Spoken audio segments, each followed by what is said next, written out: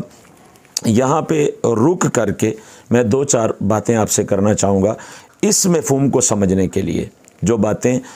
حدیث مبارکہ سے اور جو باتیں قرآن مجید برہان رشید کی آیت سے اور جو اس کے شان نزول سے ہمارے سامنے ظاہر ہوئی ہیں کہ آپ اندازہ کیجئے کہ بالکل اسلام میں لازم نہیں مگر صرف ایک یہودیوں کی رسم بچ رہی تھی تو حکم آ گیا کہ ادخلوا فی السلم کافہ۔ تو اگر ہم جو صدیوں بعد پیدا ہوئے ہیں اگر یہود و نصارہ کی رسم و رواج کو اپناتے ہیں، ان کے طریقہ کار کو اپناتے ہیں، ہندوؤں کو سکھوں کے طریقہ کار کو اپناتے ہیں، تو یہ اللہ تعالیٰ کا دین کیسے گوارا کرے گا؟ بلکہ میں تو اکثر اس معاملے میں اور اس مقام پہ مثالیں دیا کرتا ہوں کہ دین اسلام کا یہ حسن ہے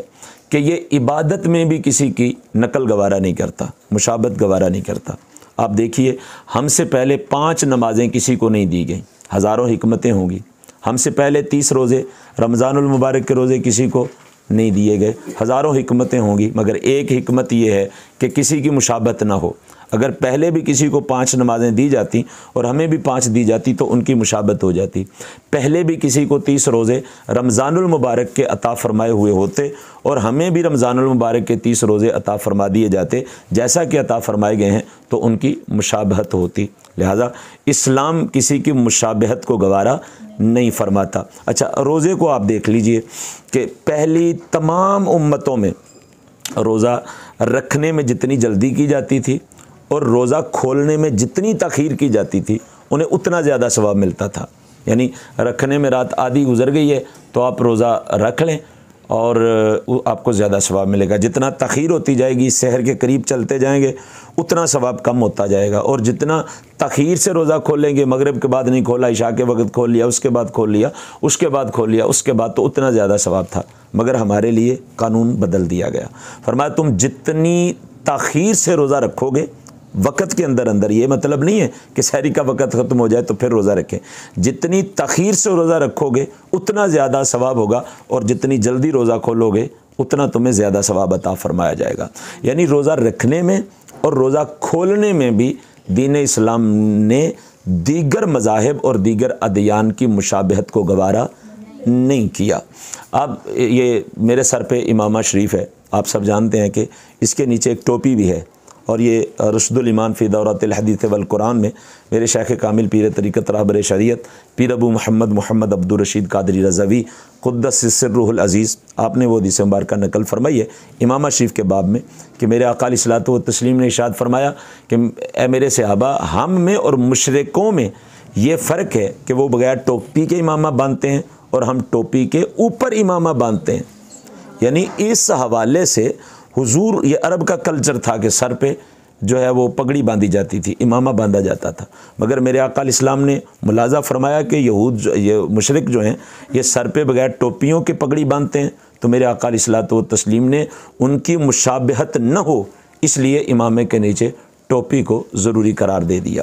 اسی طریقے سے آپ جانتے ہیں اور کئی مرتبہ اس پہ بات ہو چکی ہے کہ مرد کے لیے درمیان سے مانگ نکالنا سنت ہے اور عورت کے لیے بھی درمیان سے مانگ نکالنا بہتر ہے، مگر آپ یہ بھی جانتے ہیں کہ عورتوں کو مردوں کے لیے مشابہت جائز نہیں ہے اور مردوں پر عورتوں کی مشابہت جائز نہیں ہے، مگر اس مقام پہ جائز ہے۔ اس کا پس منظر ہے، ایک بیک گراؤنڈ ہے اور ایک پورا طویل ترین اس کا پس منظر ہے، وہ یہ کہ جب حضور صلی اللہ تعالیٰ علیہ وسلم مکہ پاک سے مدینہ منورہ تشریف لائے تو وہاں پہ صرف مشرک تھے اور کچھ عیسائیوں سے آپ کی ملاقات ہوتی تھی، اور جب آپ مدینہ منورہ میں تشریف لائے تو وہاں کثرت سے یہودی آباد تھے۔ حضور پاک صلی اللہ تعالیٰ علیہ وسلم جب مکہ پاک میں جلوہ فرماتے تو اس وقت اپنی زلفوں میں مانگ نہیں نکالتے تھے، یعنی چیر نہیں نکالتے تھے، سیدھی زلفیں اوپر کو سجاتے تھے اور اس طرح پھر جو ہے وہ کندھوں تک زیادہ سے زیادہ زلفیں ہوتی، تو اس طرح میرے آقا علیہ الصلوۃ والتسلیم زلفوں کو سجاتے۔ مگر جب حضور مدینہ میں تشریف لائے علیہ الصلوۃ والتسلیم تو آپ نے ملاحظہ فرمایا کہ یہاں پہ جو یہودی ہیں یہ بھی اسی طریقے سے اپنے بال سجاتے ہیں، مانگ نہیں نکالتے۔ اب وہاں پہ کیا منظر تھا کہ ایک طرف سے مانگ اس لیے نہیں نکالتے تھے کہ عیسائی نکالتے ہیں، اور یہ درمیان سے مانگ اس لیے نہیں نکالتے تھے کہ یہ خواتین کا طریقہ ہے، ان کی مشابہت بھی نہ ہو۔ اب یہاں پہ ماجرا ہوا کہ جس طریقے سے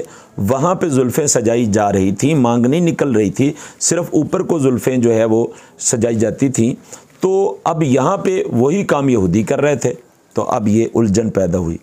کہ اس کا کیا حل کیا جائے۔ باقاعدہ طور پہ صحابہ کرام علیہم رضوان سے میرے آقا صلی اللہ تعالیٰ علیہ وسلم نے مشاورت فرمائی، اور یہاں پہ حضرت عمر فاروق اعظم رضی اللہ تعالیٰ عنہ کے مشورے پہ عمل ہوا۔ آپ نے عرض کی کہ یا رسول اللہ، اگر مجھ سے پوچھتے ہیں علیہ الصلوۃ والتسلیم، تو پھر میرا یہ کہنا ہے کہ ہم یہودیوں کی نقل بھی نہیں کریں گے، یعنی اوپر کو جو بال سجاتے ہیں مانگ کوئی نہیں نکالتے، یہ کام بھی نہیں کریں گے۔ ایک طرف سے مانگ بھی نہیں نکالیں گے کہ عیسائیوں کی نقل ہوگی، ہم درمیان سے مانگ نکالیں گے، خواتین کی نقل ہوگی، مگر ہم یہود و نصارہ کی نقل نہیں کر سکتے۔ خواتین کم از کم ہماری اپنی تو ہیں کہ جن کی مشابہت ہوگی۔ یہ اسلام کی نفاست ہے، یہ اسلام کی پاکیزگی اور یہ اسلام کی بلندی ہے، اور یہ اسلام کا حسن ہے کہ کسی کی مشابہت ہمارے دین میں جائز نہیں ہے۔ اور یہی بات میرے آقا صلی اللہ تعالیٰ علیہ وسلم نے فرما دی، من تشبہ بقوم فہو منہم، کہ جو جس قوم کی مشابہت اختیار کرتا ہے وہ اسی قوم میں سے ہوتا ہے۔ لہٰذا ہم پہ چاہیے کہ ہم نبی کریم رؤوف الرحیم صلی اللہ تعالیٰ علیہ وسلم، صحابہ کرام علیہم رضوان، اہل بیت اطہار علیہم رضوان، ان کے طریقوں کے مطابق اپنی زندگی کو گزاریں۔ اور ایک جملہ، یہ ساری بات کو سمجھنے کے لیے اگر میں کہہ دوں تو میرا خیال ہے کہ جتنی میں نے گفتگو کی ہے وہ آپ کی سمجھ میں آ جائے گی کہ ہمارا اسلام وہ عظیم اسلام ہے کہ جو عبادت میں بھی کسی کی مشابہت گوارا نہیں کرتا، تو جو عبادت میں کسی کی مشابہت گوارا نہیں کرتا، وہ زندگی کے دیگر جو معاملات ہیں ان میں کیسے مشابہت گوارا کرے گا؟ تو ہرگز جو زندگی کے دیگر معاملات ہیں، لباس ہوں، اللہ تعالیٰ لباس میں اور دین کس طرح کسی غیر کی مشابہت کو گوارا کرے گا؟ چہرے میں اور دیگر معاملات میں جو ہماری زندگی میں آتے ہیں، شادی بیاہ آتی ہے، مرنا جینا ہوتا ہے، یہ ساری چیزیں ہوتی ہیں، تو کسی غیر کی مشابہت کو کی ہر صورت اجازت نہیں دی جا سکتی۔ یہ اسلام کا حسن ہے۔ ادخلوا فی السلم کافہ سے مجھے ایک اور جملہ یاد آ گیا۔ اسلام کیا ہے؟ پورے کے پورے اسلام میں داخل ہو جائیں۔ اب اگر اس عنوان پہ میں آپ سے 5-7 گھنٹے کلام کرتا رہوں تو میرا خیال ہے پھر بھی ناکافی ہو یہ بات سمجھانے کے لیے کہ اسلام کیا ہے۔ میں 20 آیات پڑھ سکتا ہوں اس عنوان سے، اور 100 سے زائد احادیث آپ کے سامنے تلاوت کر سکتا ہوں اس جواب میں کہ اسلام کیا ہے۔ اگر آپ کہیں کہ ایک جملے میں بتا دیں اسلام کیا ہے، وہ 20 آیات اور 100 سے زائد احادیث کا مرکزی خیال، نچوڑ اور لب لباب اگر آپ جاننا چاہیں ایک جملے میں، تو میں کہہ سکتا ہوں کہ اسلام میرے آقا کی اداؤں کا نام ہے۔ حضور صلی اللہ تعالیٰ علیہ وسلم جیسے جلوہ فراز ہوئے ہیں، بیٹھے ہیں، وہ اسلام ہے۔ جیسے میرے آقا علیہ الصلوۃ والسلام نے خرام میں ناز فرمایا ہے، وہ اسلام ہے۔ جیسے حضور صلی اللہ تعالیٰ علیہ وسلم نے لباس اطہر زیب تن فرمایا ہے، وہ اسلام ہے۔ جیسے میرے آقا علیہ الصلوۃ والتسلیم نے نکاح فرمایا، شادی فرمائی، وہ اسلام ہے۔ جیسے بچوں کی تربیت فرمائی، وہ اسلام ہے۔ اس کو سادہ کرتے ہوئے ایک جملہ اور سن لیجئے جو آپ کو نیکی کی طرف رغبت دے گا اور حضور صلی اللہ تعالیٰ علیہ وسلم کی سنت کی طرف رغبت دے گا۔ اگر ہم اپنی مرضی سے پانی پئیں، میں نے کیا کہا کہ اپنی مرضی سے پانی پئیں، وہ طریقہ کوئی نہ ہو، جانوروں کی طرح پی لیں، جس طرح جی چاہے جانوروں کی طرح پی لیں، پرندوں کی طرح پی لیں، اپنی مرضی سے پئیں تو یہ دنیا ہے۔ اور اگر حضور صلی اللہ تعالیٰ علیہ وسلم کی سنت پہ عمل کرتے ہوئے پئیں تو وہی پانی پینا اسلام ہے۔ اپنی مرضی سے سوئیں، جیسے جی چاہے سو جائیں تو یہ دنیا ہے اور یہ دنیا داری ہے۔ اور اگر حضور صلی اللہ تعالیٰ علیہ وسلم کی سنت پہ عمل کرتے ہوئے سو جائیں تو یہی سونا اسلام ہے۔ اپنی مرضی کا لباس پہنیں تو یہ دنیا ہے، اور اگر نبی کریم رؤوف الرحیم صلی اللہ تعالیٰ علیہ وسلم کی سنت کے مطابق لباس پہن لیں تو یہی اسلام ہے۔ اپنی مرضی کے مطابق چلیں، جیسے جی کر رہے چل رہے ہیں، کوئی ہمیں پتہ نہیں ہے کہ سنت کیا ہے، طریقہ کیا ہے، آداب کیا ہیں، تو وہ دنیا داری ہے۔ اور اگر وہی چلنا حضور پاک صاحب الاولاق سیاح افلاق صلی اللہ تعالیٰ علیہ وسلم کی سنت کے سانچے میں ڈھل جائے تو وہی چلنا اسلام ہے۔ لہذا نتیجہ کیا نکلا کہ ہماری زندگی کے تمام معاملات اسلام بن سکتے ہیں اگر ہم اپنے آقا و مولا ملجا و ماوا صلی اللہ تعالیٰ علیہ وسلم کی سنت کا علم حاصل کریں اور پھر اس پہ عمل کا جذبہ پیدا کریں، تو ہماری زندگی کا ایک ایک لمحہ اسلام بن سکتا ہے۔ میں ایک جگہ پہ جلسے میں گیا تھا خطاب کے لیے، تو وہاں پہ عیسائیوں کی بڑی کثرت سی۔ جلسے کے بعد وہاں پہ میرا موضوع تھا اسلام کیا ہے،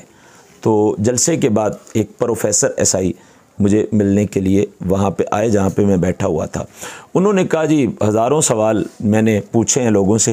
ہزاروں جواب مجھے ملے ہیں، مگر ایک سوال اس وقت میرے ذہن میں اگر آپ جواب دیں تو۔ میں نے کہا جی کہیے۔ کہنے لگا کہ اسلام میں ثواب حاصل کرنا بڑا مشکل کام ہے۔ تو میں تھوڑا سا مسکرا پڑا۔ اس نے کہا کہ اسلام میں ثواب حاصل کرنا بڑا مشکل ہے، بڑا مشکل کام ہے۔ میں تھوڑا سا مسکرایا تو کہنے لگا جی آپ کی مسکراہٹ بڑی معنی خیز ہے۔ میں نے کہا بالکل، اس لیے کہ آپ نے پہلے دعویٰ کیا کہ میں نے بڑے لوگوں سے سوال پوچھے، اور اس سے پہلے اس نے یہ کہا تھا کہ میں نے اسلام کو اسٹڈی بڑا کی ہے، میں نے اسلام کو پڑھا بہت زیادہ ہے۔ تو میں نے کہا کہ یہ دونوں دعوے آپ کے اس سوال سے دھرے کے دھرے رہ گئے، آپ نے پڑھا ہوتا تو یہ سوال نہ کرتے، اور اگر آپ کا ہزاروں علماء سے واسطہ ہوتا اور آپ جو ہے وہ سوال و جواب کرنے والے ہوتے تو پھر بھی یہ سوال نہ کرتے، کیونکہ یہ سوال بنتا ہی نہیں۔ اتنا عجیب سوال ہے۔ کہنے لگے جی بتائیں، آپ کوئی مثال دیں، کوئی ثابت کریں کہ اسلام میں ثواب حاصل کرنا مشکل نہیں ہے۔ میں نے کہا کہ اگر مجھے کوئی پوچھے کہ دنیا میں سب سے آسان کام کون سا ہے، تو میں کہوں گا کہ اسلام میں ثواب حاصل کرنا دنیا کا سب سے آسان ترین کام ہے۔ تو وہ آگے سے ہنس پڑا، کہنے لگا جس کی کوئی دلیل بھی دیں، کیونکہ نماز پڑھیں گے سردی کے موسم میں اٹھنا پڑے گا اور ٹھنڈے پانی سے وضو کرنا پڑے گا، مسجد میں جائیں گے پھر ثواب ملے گا، زکوٰۃ کا وقت آئے گا تو مال دینا پڑے گا 2.5%، پھر آپ کو اجر ملے گا، عشر کا معاملہ آئے گا تو زمین کا عشر یا نصف عشر تمہیں دینا پڑے گا، پھر تمہیں اجر ملے گا، عمرے کے لیے جائیں گے اچھا خاصا خرچ کرنا پڑے گا، پھر ثواب ملے گا، حج کے لیے جائیں گے تو بہت سارا مال خرچ کرنا پڑے گا، پھر ثواب ملے گا۔ تو آپ کہہ رہے ہیں سب سے آسان کام ہے۔ میں نے کہا کہ یہ بات تو آپ فرائض کی کر رہے ہیں، ثواب کی تو آپ نے نہیں کی، یہ تو فرض چیزوں کی بات کر رہے ہیں۔ نماز فرض ہے، روزہ فرض ہے، حج فرض ہے، زکوٰۃ فرض ہے، عشر فرض ہے، آپ مطلق ثواب کی بات کر رہے ہیں کہ ثواب حاصل کرنا بڑا مشکل ہے۔ کہنے لگا جی مجھے ثابت کیجئے کہ جو آپ نے دعویٰ کیا ہے کہ دنیا کا سب سے آسان ترین کام اسلام میں ثواب حاصل کرنا ہے۔ میں نے کہا سنیں، میں 2-3 مثالیں آپ کو دیتا ہوں۔ اس کو میں نے کہا 2-3 مثالیں آپ کو دیتا ہوں۔ میں نے کہا پانی دن میں کتنی مرتبہ پینا چاہیے، چونکہ پروفیسر صاحب تھے۔ کہنے لگے جی کم از کم 15 گلاس اور زیادہ سے زیادہ 25 گلاس، اتنا پانی پینا چاہیے 24 گھنٹے میں، پھر بندہ تندرست رہ سکتا ہے۔ میں نے کہا جی ٹھیک ہے 15 گلاس کا لے لیتے ہیں۔ میں نے کہا آپ نے 15 مرتبہ پانی پینا ہے اور آپ مسلمان ہیں اور ثواب حاصل کرنا چاہتے ہیں، اپنی مرضی سے پانی پی سکتے ہیں، مگر آپ دائیں ہاتھ سے پکڑیے کہ سنت ہے، آپ پانی کو دیکھیے کہ سنت ہے، بسم اللہ شریف پڑھیے کہ سنت ہے، پانی کو 3 سانسوں میں پیجئے کہ سنت ہے، پانی پی چکنے کے بعد الحمدللہ کہیے کہ سنت ہے۔ اور میرے نبی صلی اللہ تعالی علیہ وسلم کا فرمان ہے کہ فساد امت کے وقت جو میری ایک سنت پہ عمل کرتا ہے اللہ اسے 100 شہیدوں کا ثواب عطا فرماتا ہے۔ میں نے کہا آپ نے 1 گلاس پانی پیا، 5 سنتوں پہ عمل کیا، اللہ تعالیٰ آپ کو 500 شہیدوں کا ثواب عطا فرما دے گا۔ 15 گلاس آپ نے دن میں پانی پیا، تو میں نے کہا آپ اس کا اندازہ کر لیجئے کہ یہ کتنے بڑے ثواب کا خزانہ آپ کے ہاتھوں میں مل جائے گا۔ میں نے دوسری مثال دی، میں نے کہا سوتے ہیں کتنا سونا چاہیے، جی کم از کم 6 گھنٹے اور زیادہ سے زیادہ 8 گھنٹے سونا انسان کے لیے ضروری ہے، 6 سے کم نہیں سونا چاہیے اور 8 سے زیادہ نہیں سونا چاہیے۔ میں نے کہا جی بالکل ٹھیک، آپ 6 سوئیں یا 8 سوئیں یا 10 سوئیں یا 15 سوئیں، جتنی آپ کی مرضی ہے سوئیں، مگر سنیے۔ میں نے کہا بستر پہ جانے سے قبل اگر مسلمان ہیں تو بستر کو جھاڑ لیجئے کہ سنت ہے، بسم اللہ شریف پڑھ کر کے بستر پہ جائیں کہ سنت ہے، آپ بستر پہ جا کر کے سونے کی دعا پڑھ لیجئے کہ سنت ہے، سورہ فاتحہ پڑھ لیجئے کہ سنت ہے، آیت الکرسی پڑھ لیجئے کہ سنت ہے، سورہ اخلاص پڑھ لیجئے کہ سنت ہے، سورہ فلق و ناس پڑھ لیجئے سنت ہے، ہاتھوں پہ دم کر کے بدن پہ پھیر لیجئے کہ سنت ہے، اور دائیں کروٹ لیٹ جائیے کہ سنت ہے، اور دائیں کروٹ لیٹ کر کے دائیں رخسار کے نیچے اپنے دائیں ہاتھ کی ہتھیلی کو رکھ لیجئے کہ سنت ہے۔ میں نے کہا آپ 10 سے زائد سنتوں پہ عمل کر کے سو جائیں، 6 گھنٹے سوئیں یا 16 گھنٹے سوئیں، سوئے رہیں گے اور اللہ تبارک و تعالیٰ آپ کو 10 سے زیادہ سنتوں پہ عمل کرنے کا ثواب عطا فرماتا رہے گا۔ میں نے کہا بتائیں اس سے کوئی سوکھا کام ہے تو بتائیں کہ جو آپ کا سسٹم ہو کہ سوتے ہوئے بھی وہ چلتا رہے، مگر اسلام ہے کہ اگر آپ سو گئے حضور پاک صلی اللہ تعالیٰ علیہ وسلم کی سنت پہ عمل کر کے آپ سوئے رہیں گے، اللہ تعالیٰ اس کو ثواب دیتا رہے گا۔ میں نے تیسری اور آخری مثال ان کو دی، میں نے کہا ہمارے ہاں لباس کے لیے بھی سنتیں موجود ہیں کہ لباس کیسا ہو۔ کس انداز کا ہو، کس طریقے کا ہو، تو آپ اس میں میں نے کہا زیادہ پابندیاں بھی نہیں ہیں۔ لباس ڈھیلا ڈالا ہونا چاہیے، لباس سادہ ہونا چاہیے، اس میں زیادہ جو ہے وہ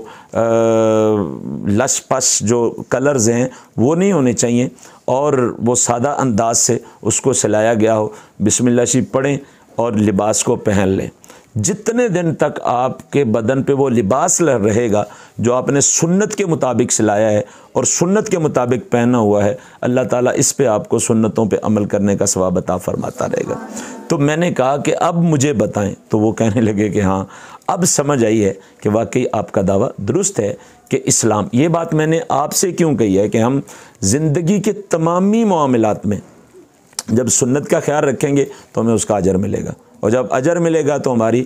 دنیا داری کے کام بھی اسلام بن جائیں گے۔ کیوں کہ اسلام میرے آقا کی اداؤں کا نام ہے صلی اللہ تعالیٰ علیہ وآلہ وبارک وسلم۔ یہ ایک طویل ترین میں نے آپ سے بحث کر دی، اسی موضوع پہ گھنٹوں بات ہو سکتی ہے، اسی موضوع پہ کئی دن کلام کیا جا سکتا ہے کہ ادخلوا فی السلم کافہ، زندگی کے جملہ معاملات کو کے بارے میں سنت کیا کہتی ہے، نبی کریم علیہ الصلوۃ والتسلیم کا ارشاد گرامی کیا کہتا ہے، اس کو دیکھتے ہوئے ہم اس پہ عمل کر سکتے ہیں۔